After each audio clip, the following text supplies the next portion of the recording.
नमस्कार दोस्तों, मेरा नाम है अंकित सिंह और आप सभी का मैं स्वागत करता हूं अपने इस YouTube चैनल पर। देखिए, ये है हमारी क्लास 7th एनसीईआरटी ज्योग्राफी का चैप्टर नंबर 4 एयर। हमारा जो अर्थ है that is surrounded by a huge blanket of air, जिसे हम कहते हैं एटमॉस्फेयर। देखिए, इस चैप्टर में हम पढ़ने वाले हैं सबसे पहले कंपोजिशन ऑफ एटमॉस्फेयर। हमारा जो एटमॉस्फेयर है वो कौन सी गैसेस से बना है, इन गैसेस का कितना अमाउंट हमारे एटमॉस्फेयर में प्रेजेंट है, राइट। उसके बाद हम पढ़ेंगे स्ट्रक्चर ऑफ एटमॉस्फेयर। देखिए, हमारा जो एटमॉस्फेयर है हमने उसको 5 लेयर्स में डिवाइड किया है: ट्रोपोस्फेयर, स्ट्रेटोस्फेयर, मेसोस्फेयर, थर्मोस्फेयर और एक्सोस्फेयर। इन लेयर्स के बारे में हम ब्रीफली डिस्कस करने वाले हैं और लास्ट में हम पढ़ेंगे वेदर एंड क्लाइमेट के बारे में। अब उन फैक्टर्स के बारे में पढ़ेंगे जिन जिन फैक्टर्स से हमारा क्लाइमेट और जो वेदर है वो इम्पैक्ट होता है। वो फैक्टर कौन कौन से हैं? Temperature, air pressure, wind and moisture. चलिए शुरू करते हैं। Our earth is surrounded by a huge blanket of air called atmosphere. देखिए, हमारा जो अर्थ है that is surrounded by a huge blanket of air, जिसे हम क्या कहते हैं? एटमॉस्फेयर। ठीक है। All living beings on the earth depended on the atmosphere for this survival. देखिए, जितने लिविंग बीइंग्स हैं वो किस चीज पर डिपेंडेड है? एटमॉस्फेयर पर डिपेंडेड है फॉर देयर सर्वाइवल। ठीक है। It provide us air we breathe and protect us from the harmful effect of the sun. देखिए, ये एक हमें ऑक्सीजन तो मिलती है जिससे हम सर्वाइव करते हैं। इसके अलावा सन की जो अल्ट्रावायलेट रेज होती हैं, हमारा एटमॉस्फेयर हमें उससे भी क्या करता है? प्रोटेक्ट करता है। अगर ये एटमॉस्फेयर ना हो तो ये अल्ट्रावायलेट रेज की वजह से हमें क्या हो सकता है? बहुत सारे स्किन रिलेटेड डिजीजेस हो सकते हैं। ठीक है। Without this blanket of protection we would be baked alive by the heat of the sun during the day and get frozen during the night. देखिए, अगर ये एटमॉस्फेयर ना हो तो दिन के समय बहुत ज्यादा गर्मी होगी और रात के समय क्या होगी? बहुत ज्यादा ठंड होगी। ठीक है। इसलिए हमारा जो एटमॉस्फेयर है वो बहुत ज्यादा इंपॉर्टेंट हो जाता है। ठीक है। नाउ सबसे पहले आ जाता है कंपोजिशन ऑफ एटमॉस्फेयर। ठीक है।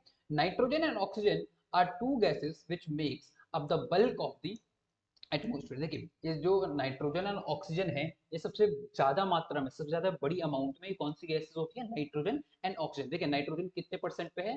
78% है। मतलब एटमॉस्फेयर में नाइट्रोजन सबसे ज्यादा मात्रा में पाई जाने वाली गैस है। कितने परसेंट है नाइट्रोजन का? 78%। और ऑक्सीजन का 21%। ठीक है। और भी गैसेज हैं लेकिन उनकी अमाउंट बहुत ज्यादा कम है। वो कौन कौन सी गैसेज जिनकी अमाउंट कम है? वो है कार्बन डाइऑक्साइड। कार्बन डाइऑक्साइड की मात्रा कितनी कितनी अमाउंट है कार्बन डाइऑक्साइड की? 0.03। Helium, ozone, argon and hydrogen are found in lesser quantities. ये गैसेस क्या है? कम क्वांटिटीज में हमें देखने को मिलते हैं, right. Apart from these gases tiny dust particles are also present in the air. देखिए, इन गैसेस के अलावा टाइनी डस्ट पार्टिकल और वाटर वेपर भी हमारे एटमॉस्फेयर में प्रेजेंट होता है। ठीक है। नाउ द पाई चार्ट देखिए, ये पाई चार्ट आपको यहाँ पे दिखा रहा है इसका परसेंटेज। ठीक है। Nitrogen is the most plentiful gas in our air. ठीक है।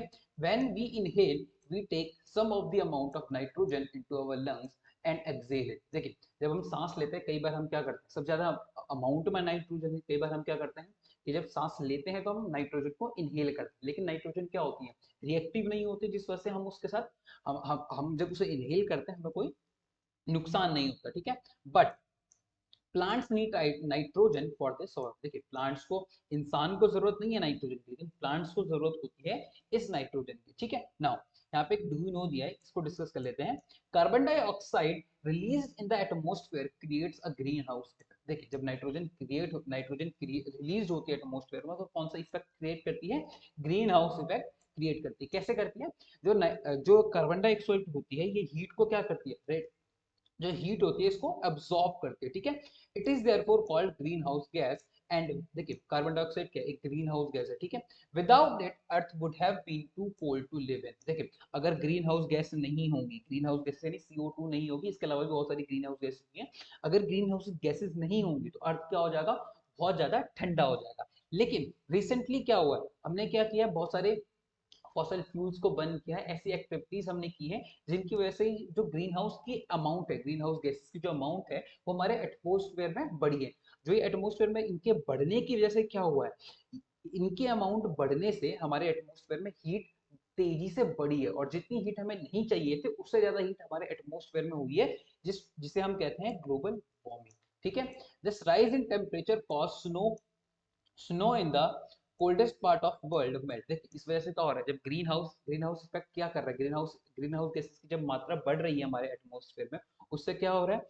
ग्लोबल वार्मिंग हो रही है। ग्लोबल वार्मिंग मतलब हीट बढ़ रही है हमारे एटमॉस्फेयर में। जब हीट बढ़ रही है तो हमारा क्या हो रहा है, जो पोलर पोलर इलाके हैं हमारे, जो स्नो कैप्ड एरियाज है हमारे, वहाँ की जो बर्फ है वो क्या हो रही है, पिघल रही है, ठीक है। और जो हमारे कोस्टल लैंडफॉर्म्स है, कोस्टल एरियाज हैं, वो समर्ज कर रहे हैं वाटर के अंदर, ठीक है। Now come to the next page. Nitrogen directly from the air, ठीक है। हमारे जो प्लांट्स होते हैं वो क्या करते हैं, नाइट्रोजन को, यहाँ पे देखिए, they can not take nitrogen directly from the air. देखिए प्लांट्स जो होते हैं वो डायरेक्टली नाइट्रोजन को नहीं लेते हैं, ठीक है, हमारी तरह सीधे सांस ली और ऐसा नहीं कर सकता ना, plant can't do this thing, right? With the help of a bacteria that live in the soil and roots of some plant take nitrogen from the air and change its form so plant can use it। देखिए कुछ bacteria होते हैं soil में जो क्या करते हैं, इस नाइट्रोजन को फिक्स करते हैं प्लांट्स के रूट्स में, और उसकी वजह से प्लांट क्या कर पाते हैं, अपने मिनरल्स को गेन कर पाते हैं, ठीक है। तो प्लांट्स को कुछ इस तरीके से हेल्प होती है नाइट्रोजन से, right. Now oxygen is the second most plentiful gas in the air. देखिए और नाइट्रोजन के बाद सबसे ज्यादा अमाउंट किसकी है, ऑक्सीजन की है, right. Human human and animals take oxygen from the air as they breathe, ठीक है। हमें ऑक्सीजन, हम ब्रीथ करते हैं ऑक्सीजन को, ठीक है, हमारे लिए जरूरी होती है oxygen. Green plants provide oxygen during the photosynthesis. देखिए जब फोटोसिंथेसिस का प्रोसेस होता है तब ग्रीन प्लांट्स क्या करते हैं, ऑक्सीजन को छोड़ते हैं, तो उस ऑक्सीजन को हम क्या करते हैं, इनहेल करते हैं उस ऑक्सीजन को, right. In this way oxygen in this way oxygen content in the air remains constant. देखिए इस वजह से क्या रहता है, ऑक्सीजन का कंटेंट रिमेन रहता है, ठीक है। If we cut trees then this balance get disturb. देखिए अगर हम ट्रीज को काटेंगे तो ये जो बैलेंस है क्या हो जाएगा, डिस्टर्ब हो जाएगा, ठीक है। हम दोनों का एक कोरिलेशन होना चाहिए, हमारे बीच एक इक्विलिब्रियम होना चाहिए, तभी ये ऑक्सीजन का जो लेवल है ये मेंटेन रह पाएगा। Now carbon dioxide is an another important, जैसे कि मैंने आपको पहले ही बताया, कार्बन डाइऑक्साइड जो है हमारे हीट को बैलेंस करने के लिए एक इंपॉर्टेंट ग्रीन हाउस गैस है, हमारे एटमॉस्फेयर के लिए इंपॉर्टेंट गैस है कार्बन डाइऑक्साइड, ठीक है। Green green plant use carbon dioxide to make their food and release oxygen. देखिए ग्रीन प्लांट्स क्या करते हैं, कार्बन डाइऑक्साइड लेते हैं, और सॉरी, कार्बन डाइऑक्साइड लेते हैं और ऑक्सीजन को क्या करते हैं, रिलीज करते हैं, ठीक है। नाउ ह्यूमंस और animals release carbon dioxide, human और एनिमल भी क्या करते हैं, कार्बन डाइऑक्साइड रिलीज करते हैं, right. The amount of carbon dioxide released by humans और animals seems to be equal the amount used by plants to make perfect balance. देखिए हमारा जो प्लांट का और ह्यूमंस और एनिमल्स का जो बैलेंस है वो बराबर होना चाहिए, इक्विलिब्रियम होना चाहिए। देखिए जितनी अमाउंट में हम CO2 को एक्सेल करेंगे उतनी ही अमाउंट में प्लांट्स को भी O2 को, ऑक्सीजन को एक्सेल करना होगा, तभी बैलेंस बन पाएगा। अगर ये बैलेंस नहीं बन पाएगा तो हमारे लिए प्रॉब्लम्स क्रिएट होंगे, ठीक है। However the balance is upset by burning of the fossil fuel. देखिए फॉसिल फ्यूल्स को जब से हमने जलाना शुरू किया आफ्टर द इंडस्ट्रियल रेवोल्यूशन, उससे पहले हम जला रहे थे, लेकिन इंडस्ट्रियल रेवोल्यूशन के बाद क्या हुआ, एकदम से फॉसिल फ्यूल्स को जलाना हमने बहुत ज्यादा कर दिया, जिसकी वजह से क्या हो गया, CO2 की जो अमाउंट है हमारे एटमॉस्फेयर में वो बढ़ती जा रही है, जिसकी वजह से क्या हो रहा है, ग्लोबल वार्मिंग जैसे फिनोमिना क्रिएट हो रहे हैं, ठीक है। Such as coal and oil, ठीक है। हम कौन से फॉसिल फ्यूल को जला रहे हैं, कोल एंड ऑयल, ठीक है। They add billions of ton of carbon dioxide into the atmosphere each year, as a result increase volume of carbon dioxide affecting the earth weather and climate. देखिए जैसे मैंने आपको बताया, हम क्या कर रहे हैं, billions of tons carbon dioxide को हम प्रोड्यूस कर रहे हैं, ठीक है। जिसकी वजह से क्या हो रहा है, कार्बन डाइऑक्साइड की अमाउंट जो है वो हमारे एटमॉस्फेयर में बढ़ती जा रही है, जिसकी वजह से वेदर और क्लाइमेटिक कंडीशंस में चेंजेस आ रहे हैं। आपने देखा होगा हिमालयन ग्लेशियर जो है वो उन्होंने मेल्ट करना शुरू कर दिया है। अंटार्कटिका में आपने देखा होगा कि अब बहुत बड़ी बड़ी आइस शीट्स जो है वो पिघलनी शुरू हो गई है, उनके ब्रेकडाउन का प्रोसेस शुरू हो गया। ये क्यों हो रहा है, due to the increase in the amount of carbon dioxide, ठीक है। नाउ यहाँ पे एक बहुत इंपॉर्टेंट डू यू नो लिखा है, इसे डिस्कस करते हैं। व्हेन एयर इज हीटेड, देखिए जब एयर, देखिए मैं इसको पूरा पढ़ता हूँ फिर आपको समझाता हूँ, ठीक है। When air is heated it expand becomes lighter and goes up. देखिए जब एयर गर्म होती है तो वो क्या करती है, राइज करती है, वो उठती है और एक्सपेंड करती है और ऊपर चली जाती है, ठीक है। और जो कोल्ड एयर होती है वो डेंसर होती है, वो नीचे रह जाती है हमेशा, ठीक है। कोल्ड एयर क्या होता है, डेंसर होती है, तो वो हमेशा नीचे रहती है, ठीक है। Cold air is denser and heavy, that's why it tends to sink. देखिए तो क्या करती है, जो ठंडी हवा होती है वो नीचे रहती है, और जो गर्म हवा होती है वो हमेशा ऊपर की तरफ राइज कर जाती है, ठीक है। Now when hot air mass when the hot air mass rises, cold air from the surrounding area rushes there to fill the gap। देखिए and that is how air circulation take place। देखिए air circulation कैसे take place करता है, suppose कीजिए ये हमारी warm air है, ठीक है, ये हमारी वार्म एयर है, ये हमारी कोल्ड एयर है। जैसे ही वार्म एयर एक जगह से, इस प्लेस से वार्म एयर ऊपर जाएगी, ठीक है, वार्म एयर ऊपर गई, क्योंकि वार्म एयर की टेंडेंसी क्या होती है, वार्म एयर की टेंडेंसी होती है एक्सपेंड करने की और राइज करने की, तो वार्म एयर क्या हो गई, ऊपर चली गई, ठीक है। अब यहाँ पे जो गैप है, ये यहाँ पे, अब यहाँ पे गैप हो जाएगा, यहाँ पे कोई भी तरीके की एयर नहीं होगी, तो ये जो कोल्ड एयर और डेंसर एयर होती है, ये इसको क्या करती है, इस प्लेस को फुलफिल करेगी, right.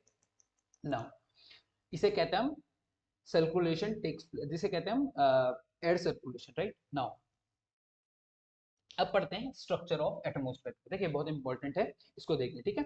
Our atmosphere is divided into 5 layers starting from the earth surface. देखिए हमारे जो एटमॉस्फेयर है उसको हमने 5 लेयर्स में डिवाइड किया। ये 5 लेयर्स कौन कौन सी हैं, ट्रोपोस्फेयर, देखिए सबसे लोअर जो लेयर होती है वो ट्रोपोस्फेयर होती है, उसके बाद जो हमारी दूसरी लेयर होती है वो होती है स्ट्रेटोस्फेयर, ठीक है, फिर मेसोस्फेयर, थर्मोस्फेयर एंड एक्सोस्फेयर, ठीक है। नाउ सबसे पहले पढ़ते हैं ट्रोपोस्फेयर के बारे में, ठीक है। This layer is the most important layer of the atmosphere. देखिए सबसे इंपॉर्टेंट लेयर कौन सा है, ट्रोपोस्फेयर। हम हमारा हम जिस लेयर से ऑक्सीजन को लेते हैं वो कौन से लेयर में होती है, ट्रोपोस्फेयर में, ठीक है। Its average height is 13 kilometre. Average height कितनी होती है ट्रोपोस्फेयर की, 13 किलोमीटर ऑलमोस्ट, यानी माउंट एवरेस्ट से 5 किलोमीटर, थोड़ी सी 5 किलोमीटर ज्यादा ट्रोपोस्फेयर की हाइट होती है, ठीक है। The air we breathe existed, देखिए जो हम हवा लेते हैं, हम जो ऑक्सीजन को इनहेल करते हैं, ये कहाँ पे होती है, ट्रोपोस्फेयर में ही होती है, ठीक है। Almost all weather phenomena like rainfall, fog, hailstorm occur in this, देखिए जितने वेदर फिनोमिनाज हैं, ठीक है, वो कहाँ पे एग्जिस्ट करते हैं, हमारे ट्रोपोस्फेयर में, ठीक है। बादल बनना, बारिश होना, ये सारे कहाँ पे एग्जिस्ट करते हैं, हमारे ट्रोपोस्फेयर में, राइट। दूसरी हमारी जो लेयर है सबसे इंपॉर्टेंट वो है stratosphere. Above the troposphere lies this stratosphere, ठीक है। It extend up to the height of 50 kilometre. इसकी हाइट कितनी है, कितना हाइट तक एक्सटेंड करता है, 50 किलोमीटर, ठीक है। This layer is almost free from the cloud. देखिए इस लेयर में क्लाउड नहीं होता, इसी वजह से इस लेयर में कौन होता है, इस लेयर में आमतौर पे एरोप्लेन जो हमारे उड़ते हैं वो इसी लेयर में उड़ते हैं, बिकॉज यहाँ पे क्लाउड्स नहीं होता, ठीक है। And associated with the weather phenomena, ठीक है। अगर क्लाउड नहीं है तो क्लाउड रिलेटेड जो वेदर फिनोमेना है, रेन या स्नोफॉल, इस तरीके के कोई भी वेदर फिनोमेना यहाँ पे एग्जिस्ट नहीं करते, ठीक है। Make condition ideal for flying aeroplane, देखिए मैंने आपको बताया सबसे आइडल कंडीशन होती है ये जहाँ पे एरोप्लेन उड़ सकता है, ठीक है। Stratosphere is that contains the layer of ozone. देखिए सबसे इंपॉर्टेंट पॉइंट इसे नोट कीजिएगा यहाँ पे, स्ट्रेटोस्फेयर में जो ओजोन की जो लेयर होती है, जो हमें सन की अल्ट्रावायलेट रेज से बचाती है, वो ओजोन की लेयर कौन से, ओजोन की लेयर कहाँ पे होती है, हमारे स्ट्रेटोस्फेयर में ये ओजोन की लेयर होती है, ठीक है। We just learn how it protect us from the harmful effect of the sun, ठीक है। नाउ तीसरी जो लेयर है हमारी वो है मेसोस्फेयर। पहले आपको यहाँ पे देखिए ये है थर्मोस्फेयर, ठीक है, ये हमारी जो लोएस्ट एरिया है थर्मोस्फेयर। उसके बाद एक बीच में जहाँ पे ट्रोपोस्फेयर और ट्रोपोस्फेयर की बाउंड्री खत्म होती है, इसे हम बोलते हैं ट्रोपोस्फोर, ठीक है। इसके बाद यहाँ पे देखिए स्ट्रेटोस्फेयर में कौन सी लेयर है, ओजोन लेयर है, यहीं पे हमारे एरोप्लेन भी उड़ रहे हैं, और यहाँ पे स्ट्रेटोस्फेयर, ठीक है। नाउ तीसरी जो हमारी लेयर है मेसोस्फेयर, ये देखिए ये है मेसोस्फेयर, जहाँ पे स्ट्रेटोस्फेयर खत्म होगा हम इसे बोलते हैं स्ट्रेटोस्फोर्स, और यहाँ से कौन सी लेयर शुरू हो जाती है, हमारी मेसोस्फेयर। उसके बाद मेसोस्फोर्स आएगा, उसके बाद आएगा हमारा थर्मोस्फेयर, देन एक्सोस्फेयर, ठीक है। Mesosphere this is the third layer of the atmosphere. देखिए एटमॉस्फेयर की थर्ड लेयर कौन सी है, मेसोस्फेयर, ठीक है। It lies above the stratosphere, stratosphere के ऊपर है। It extend up to the height of 50 kilometre, 80 kilometre, ठीक है। इसकी हाइट कहाँ तक एक्सटेंड होती है, 80 किलोमीटर तक। जो दूसरी लेयर थी हमारी स्ट्रेटोस्फेयर की, उसकी लेयर कहाँ तक थी, एक्सटेंड 50 किलोमीटर तक, ठीक है। Mesosphere burn up to the meteoroids burn up in this layer on entering from the space. देखिए जब मेट्रॉइड्स, जो हमारे मेट्रॉइड्स होते हैं, वो जब दूसरे कहीं से भी हमारे लेयर में आते हैं, एटमॉस्फेयर की लेयर में आते हैं, तो जब वो इस लेयर में आते हैं तो वो बर्न हो जाते हैं, ठीक है। इसी लेयर में आते हैं वो बर्न होते हैं। जैसे आपको देखा होगा जब मेट्रॉइड्स आते हैं तो उनके पीछे एक टेल होती है, एक लाइट जलने वाली टेल दिखाई दे, टेल होते हैं जिसमें हमें ऐसा लगता है कि लाइट जल रही है, तो वो यहीं पे जो मेट्रॉइड्स है वो यहीं पे जलते हैं, इसी वजह से हमें वो ऐसे दिखाई देते हैं, ठीक है। नाउ थर्मोस्फेयर, ठीक है। In thermosphere temperature rises rapidly. देखिए थर्मोस्फेयर जो लास्ट लेयर है, तो थर्मोस्फेयर के बाद जो दूसरी last layer, thermosphere second last layer है। In the thermosphere temperature rise rapidly. देखिए थर्मोस्फेयर का होता है टेम्परेचर राइज करना शुरू हो जाता है, ठीक है, very rapidly with the increasing height. Increasing height से टेम्परेचर राइज करना शुरू कर देता है, ठीक है। Ionosphere is the part of the layer, देखिए थर्मोस्फेयर में एक और चीज होती है, यहाँ पे होती है आयनोस्फेयर, ठीक है। आयनोस्फेयर सबसे इंपॉर्टेंट जो रेडियो सिग्नल्स होते हैं हमारे, वो यहीं से आता है, ठीक है, यहाँ पे दिया हुआ है। This layer help in the radio transmission. देखिए इस लेयर से क्या होता है, रेडियो ट्रांसमिशन में हमारी हेल्प होती है, ठीक है। In fact radio wave transmitted from the earth are reflected back to the earth by, देखिए जो रिफ्लेक्टेड जो रेडियो की जो ट्रांसमिशन होती है वो यहीं से होती है, जो रेडियो वेव्स होती है वो यहीं से रिफ्लेक्ट बैक होकर तुम्हारे अर्थ पर दोबारा से आती है, ठीक है। नाउ जो लास्ट लेयर है वो हमारी है एक्सोस्फीयर, ठीक है। द अपर मोस्ट लेयर, देखिए सबसे ऊपर की जो लेयर है उसे बोलते हैं एक्सोस्फीयर, ठीक है। The most layer of atmosphere it is known as exosphere. This layer has very thin, देखिए ये लेयर है बहुत ज्यादा क्या है, थिन, ठीक है। Now light gases like helium and hydrogen float into the space from here, देखिए इसके बाद इस लेयर के बाद और इस लेयर से स्टार्ट होते हैं कौन सी गैसेस, हीलियम और हाइड्रोजन जैसी गैसेस, इसके बाद यहाँ से फ्लोट होना शुरू होती है, ठीक है। या यहाँ से या इसके बाद से फ्लोट होना शुरू होती है, ठीक है। नाउ देखिए अब हम डिस्कस करेंगे वेदर एंड क्लाइमेट। देखिए वेदर और क्लाइमेट की डिफरेंस मैंने आपको पहले ही बताया था।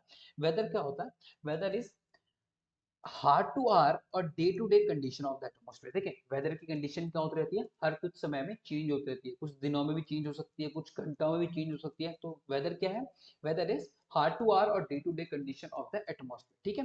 वेदर क्या हो सकता है, कहीं कई बार गर्म और ह्यूमिड जो वेदर होता है वो आपको इरिटेट कर सकता है, और जब वेदर प्लीजेंट हो तो आपको मन करता है कई बार कि आप बाहर घूमने जाएं। तो वेदर के अकॉर्डिंग आपका मूड भी क्या होता रहता है, चेंज होता रहता है, ठीक है। नाउ क्लाइमेट क्या होता है, the average weather condition of a place for a longer period of time represent the climate of a place। देखिए जब एवरेज वेदर कंडीशन निकाली जाती है किसी किसी एक प्लेस की फॉर मल्टीपल ईयर्स, बहुत सारे सालों का जब वेदर एवरेज निकाला जाएगा किसी एक प्लेस का, तो हम उसे क्या बोलते हैं, क्लाइमेट। जैसे देहरादून की अगर मैं बात करूँ जहाँ पे मैं रहता हूँ, तो यहाँ का वेदर कैसा है, काफी कूल है, ठंडा वेदर है काफी, और बारिश बहुत ज्यादा होती है। तो ये कैसे निकाला गया होगा, बहुत सारे सालों तक इसको देखा गया होगा यहाँ पे वेदर कैसा है, और उसके बेस पर यहाँ के क्लाइमेट को डिफाइन किया गया होगा, राइट। नहीं, टेम्परेचर के बारे में बात करते हैं। Temperature you feel every day is the temperature of the atmosphere. देखिए जो हम टेम्परेचर फील करते हैं वो किस चीज का टेम्परेचर होता है, एटमोस्फेयर, हमारे एटमोस्फेयर का टेम्परेचर होता है। The degree of hotness and coldness of the air is known है, देखिए जो एयर की हॉटनेस या कोल्डनेस होती है वो क्या होता है, उसी को हम क्या बोलते हैं, टेम्परेचर, ठीक है। The temperature of the atmosphere changes not only between day and night but also between season, summers are hotter than winters। देखिए जो हॉटनेस होती है, जो टेम्परेचर होता है वो सिर्फ सिर्फ डे टू डे चेंजेस नहीं होता, डे और नाइट में चेंज नहीं होता है, वो सीजन के अकॉर्डिंग भी चेंज होता है। देखिए गर्मियों में गर्म टेम्परेचर, ज्यादा टेम्परेचर होता है, ठंडियों में क्या होता है, कम टेम्परेचर होता है, जिसके वजह से गर्मियों में गर्मियां फील होती हैं, ठंडियों में क्या फील होती है, ठंडा में फील होती है, कम टेम्परेचर होता है, right. An important factor that influence the distribution of temperature is insolation. देखिए इंसोलेशन, ठीक है। इंसोलेशन क्या होता है, insolation is incoming solar energy intercepted by the earth. Sun की जो एनर्जी अर्थ इंटरसेप्ट कर लेता है, अर्थ अपने पास रोक लेता है, उसे हम बोलते हैं, अब अर्थ अब्सॉर्ब कर लेता है, हम उसे बोलते हैं इंसोलेशन, ठीक है। The amount of insolation decrease from equator towards the poles. देखिए जो सन की एनर्जी आती है वो सबसे ज्यादा कहाँ पे होती है, इक्वेटर के ऊपर होती है, ठीक है। और इक्वेटर से जैसे हम ऊपर जाएंगे सन की जो इंसोलेशन होती है वो कम होती जाती है, इसलिए सबसे ज्यादा जो इंसोलेशन होती है, सबसे ज्यादा अमाउंट ऑफ हीट होती है वो कहाँ पे होती है, इक्वेटर पे। तो इसलिए सबसे ज्यादा हीट भी कहाँ होगी, इक्वेटर पे होगी, और इक्वेटर से हम जैसे दूर जाते जाएंगे वैसे वैसे टेम्परेचर भी क्या होता जाएगा, फॉल होता जाएगा। तो इक्वेटर पर टेम्परेचर ज्यादा होगा, उसके बाद जैसे जैसे हम ऊपर जाते जाएंगे तो टेम्परेचर में भी हमें फॉल दिखाई देगा। Therefore the temperature decreases in the same manner, ठीक है। now you will understand why poles are covered with snow। देखिए अब आप समझ गए होंगे कि पोल्स जो हैं वो स्नो से कवर्ड क्यों रहते हैं, क्योंकि हीट जो होती है, टेम्परेचर क्या होता है, बहुत कम होता है, बिकॉज इंसोलेशन प्रॉपर नहीं हो पाता, ठीक है। If the earth temperature rises to high, देखिए if the earth's temperature rises too high it would become too warm for some crops to grow। देखिए अगर अर्थ का टेम्परेचर बहुत ज्यादा गर्म हो जाएगा तो ये क्या हो जाएगा, बहुत सारी क्रॉप्स के लिए टेम्परेचर बहुत ज्यादा हो जाएगा। क्रॉप्स का अपना एक सर्टेन टेम्परेचर होता है जिस पर ही वो ग्रो कर पाते हैं, ठीक है। Temperature in the city is much lighter than that of the village, ठीक है। The concrete and the metals in the building as the alphabet of the roads get heated up during the day, this heat released during the night, ठीक है। देखिए गांवों के मुकाबले शहर में क्या होता है, टेम्परेचर ज्यादा होता है, कंक्रीट की सड़कें होती हैं, बड़ी बड़ी बिल्डिंग्स होती है, और इनमें जो मटेरियल यूज होता है ये क्या करता है, हीट को अब्सॉर्ब करता है, और नाइट के टाइम पे इस हीट को वो रिफ्लेक्ट, रात को वो जो हीट होती है उसको छोड़ना शुरू कर देता है, ठीक है। Also crowded high rise building of the city trap the warm air and thus rise the temperature of the city. देखिए बड़ी बड़ी बिल्डिंग्स होती हैं वो क्या करते हैं, उनमें बहुत सारा मटेरियल ऐसा लगा होता है जो हीट को अब्सॉर्ब करता है, जिसकी वजह से सिटीज का जो टेम्परेचर होता है बेसिकली वो इंक्रीज होता रहता है, ठीक है। देखिए यहाँ पे एक डूनो दिया हुआ, the standard unit of measuring temperature is in degree Celsius, ठीक है। कौन किसमें मेजर किया जाता है, सेल्सियस में हम टेम्परेचर को मेजर करते हैं, ठीक है। इट इन्वेंटेड, किसने किसने मेजर किया, किसने इसको इन्वेंट किया था, it is invented by Anders Celsius, ठीक है। On the Celsius scale water freezes at 0 degree, water कहाँ पे फ्रीज होता है 0 डिग्री पे, and boils at 100 degree, right, 100 degree, ठीक है, 100 डिग्री सेल्सियस, ठीक है। नाउ अब हमारा इंपॉर्टेंट जो है वो है एयर प्रेशर। देखिए एयर प्रेशर होता क्या है, ठीक है। You will be surprised to know that air above us presses us with a great force. देख अब great force on our bodies, देखिए हमारे जो ऊपर एयर है वो हमें क्या करती है, बहुत जोर से फोर्स करती है हमारी बॉडी पे, ठीक है। However, we don't even feel it, ठीक है, हम इसे फील नहीं कर पाते, क्यों? This is because the air presses us from the all direction and our body exerts the counter pressure। देखिए चारों तरफ से फोर्स लगता है तो हमारे बॉडी क्या करती है, उसको काउंटर करती है, ठीक है। Air pressure is defined as pressure exerted by weight of air. देखिए वेट ऑफ एयर, जो एयर का वेट है वो जब अर्थ के सरफेस पे लगता है तो हम उसे क्या बोलते हैं, एयर प्रेशर, ठीक है। As we go up the layers of the atmosphere the pressure falls rapidly. देखिए जैसे हम अर्थ के एटमॉस्फेयर में ऊपर जाते रहते हैं, ये एटमॉस्फेरिक जो प्रेशर होता है ये क्या होता जाता है, कम होता जाता है, ठीक है। Now the air pressure is highest at sea level and decrease with the height, ठीक है।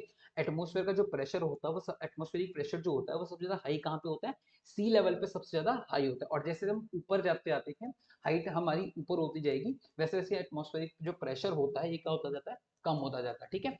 Horizontally the distribution of air pressure is influenced by temperature of air at a given place, ठीक है ना। हॉरिजॉन्टली क्या होता है, जो air pressure का डिस्ट्रीब्यूशन होता है वो डिपेंड करता है टेम्परेचर ऑफ एयर पे, ठीक है।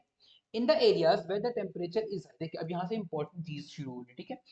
In the areas where temperature is high the air get heated and rises. देखिए जहाँ पे टेम्परेचर हाई होगा तो वहाँ पे क्या होगी, जो एयर होगी वो हीट होगी और वो राइज करना शुरू कर देगी, ठीक है।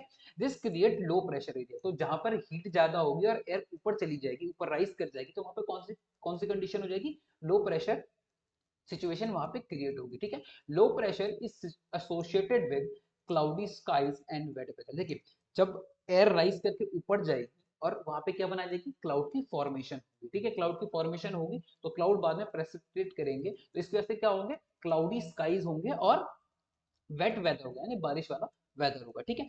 इन एरियाज हैविंग लोअर टेम्परेचर, देखिए जिन जिन इलाकों में लो टेम्परेचर होता है वहां पे क्या होती है, एयर इज कोल्ड, हवा जो होती है वो ठंडी होती है, तो ठंडी हवा क्या होती है, हमेशा डेंसर होती है, मैंने आपको पहले ही बताया था ठंडी हवा क्या होती है, डेंसर होती है। तो इसकी इसकी क्वालिटी क्या होती है, जो कोल्ड एयर होती है वो हमेशा क्या करती है, डेंस होती है और ये हमेशा शिंक करती है, ठीक है। Is therefore is heavy and heavy air shrink and create high pressure area. देखिए जो हैवी एयर होगी वो कौन सा प्रेशर क्रिएट करेगी, हाई प्रेशर एरियाज क्रिएट करेगी। High pressure is associated with clear and Sunny sky, ठीक है। हाई प्रेशर क्या क्रिएट करेगा, क्लियर एंड सनी स्काई, ठीक है।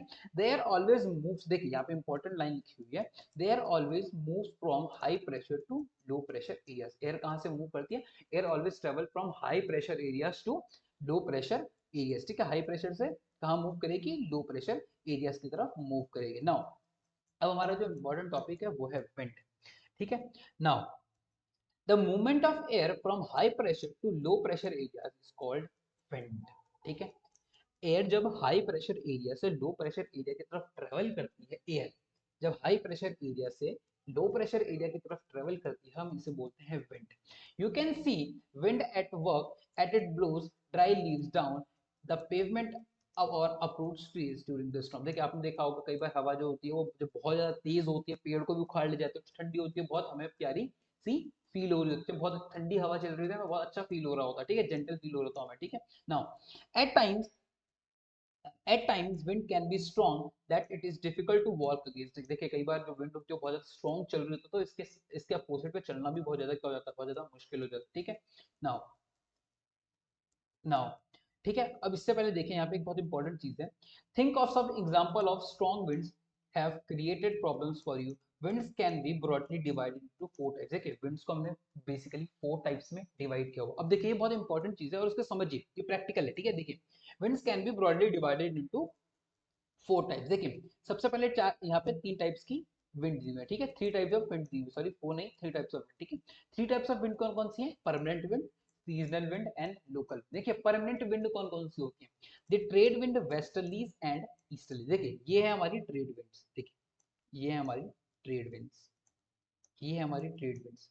ये कौन सी विंड है जो जिनके मैं भी अपना माउस हिला रहा हूँ, ये कौन सी विंड्स है? ये हमारी नॉर्थ ईस्ट ट्रेड विंड, ठीक है। और ये वाली जो हमारी विंड्स है ये है साउथ ईस्ट ट्रेड विंड। जो हमारी विंड्स है, ये जो हमारी ट्रेड विंड्स है, ये बेसिकली हमारे ट्रॉपिकल रीजन्स में चलती है, ट्रॉपिकल रीजन से इक्वेटर की तरफ हमारी चलती है। इन्हें हम बोलते हैं ट्रेड विंड्स, ठीक है। दूसरी हमारी जो परमानेंट विंड्स है ये कौन सी है? वेस्टर्लीज। देखिए ये रही वेस्टर्लीज।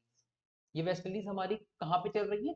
सब ट्रॉपिकल हाई प्रेशर एरिया से सब पोलर लो प्रेशर की तरफ ये हमारी चल रही है। देखिए दोनों हेमिस्फेयर में, ये नॉर्दर्न हेमिस्फेयर में और ये सदर्न हेमिस्फेयर में, ठीक है। Now these blow constantly through out the year in the particular direction. देखिए ये जो एयर है, ये जो विंड्स हैं, ये पूरे साल चलती रहती हैं, ठीक है। पूरे साल एक ही डायरेक्शन में चलती रहती है, ठीक है। इसके बाद है सीजनल विंड। सीजनल विंड कौन कौन सी हैं? These wind change the direction in the different season. देखिए ये विंड्स क्या करती हैं? अपने सीजन के अकॉर्डिंग अपनी डायरेक्शंस को चेंज करती हैं। इसका सबसे बढ़िया एग्जांपल है मॉनसून ऑफ इंडिया। देखिए मॉनसून जब इंडिया में आता है, कब आता है?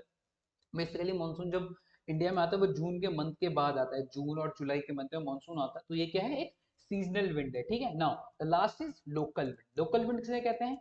These blow only during a particular period of time और a year in a small area. देखिए एक स्मॉल एरिया में एक पर्टिकुलर टाइम पर ये विंड्स चलती है। नॉर्थ इंडिया में एक विंड्स चलती है जिसे हम लू कहते हैं। ये सिर्फ गर्मियों में ही चलती है, right. For example the land and the sea breeze. देखिए लैंड ब्रीज और सी ब्रीज, ठीक है, समुद्र में चले, समुद्र के पास वाले कोस्टल एरियाज में चलेगी, ठीक है। Do you recall the hot and dry winds of the northern plains of India is called लू। देखिए जो मैंने आपको बताया था, नॉर्थ इंडिया में जब गर्मियां होती है तब हॉट और ड्राई विंड जो चलती है हम उसे बोलते हैं लू, ठीक है। ये भी क्या है? लोकल विंड्स है। और एक और लोकल विंड का नाम मैं आपको बता रहा हूँ, आप कमेंट करके बताइए ये लोकल विंड्स कहाँ पे चलती है? चिनूक नाम की जो लोकल विंड्स है, बताइए ये कहाँ पे चलती है, राइट। नाउ अब हमारा जो आज का लास्ट टॉपिक है दैट इज मॉइस्चर।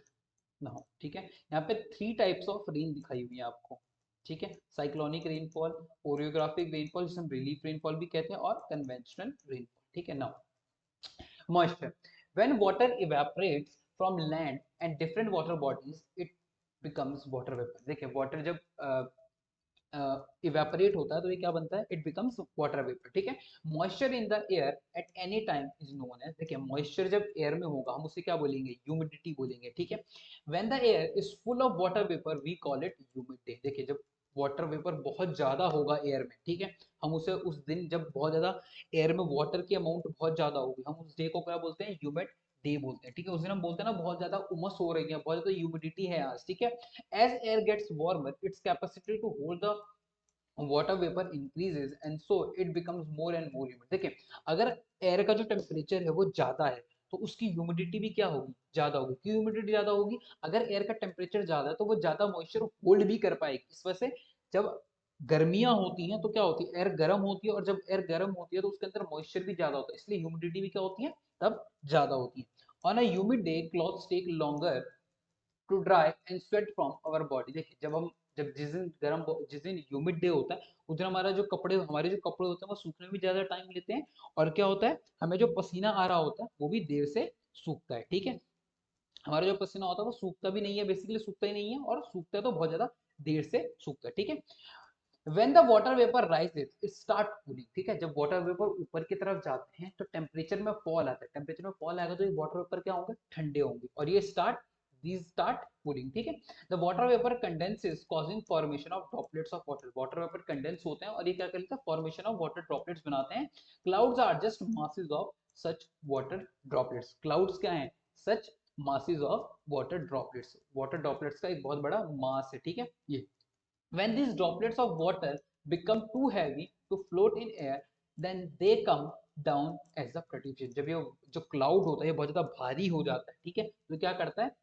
पानी छोड़ना शुरू करता है, जिसे हम बोलते हैं प्रेसिपिटेशन और रेनफॉल, ठीक है। नाउ यहाँ पे एक एग्जांपल दिया हुआ जेट प्लेन्स का, ये आप पढ़िएगा, ठीक है। Precipitation that comes down to the earth in the liquid form called rain. देखिए जो प्रेसिपिटेशन नीचे आता है वाटर के फॉर्म में, नीचे ग्राउंड में आता है, इनसे बोलते हैं रेन, ठीक है। Most of the ground water comes from rain water. देखिए जो ग्राउंड वाटर है उसका उसका सोर्स क्या है? उसका सोर्स है रेन, ठीक है। Plants help preserve water. देखिए प्लांट्स क्या करते हैं? जो वाटर है उसको प्रिजर्व करने में मदद करते हैं, ठीक है। बेसिकली करते हैं, प्लांट्स के रूट होते हैं वो सॉइल को क्या करते हैं? होल्ड करते हैं, और ये सॉइल क्या करती है फिर?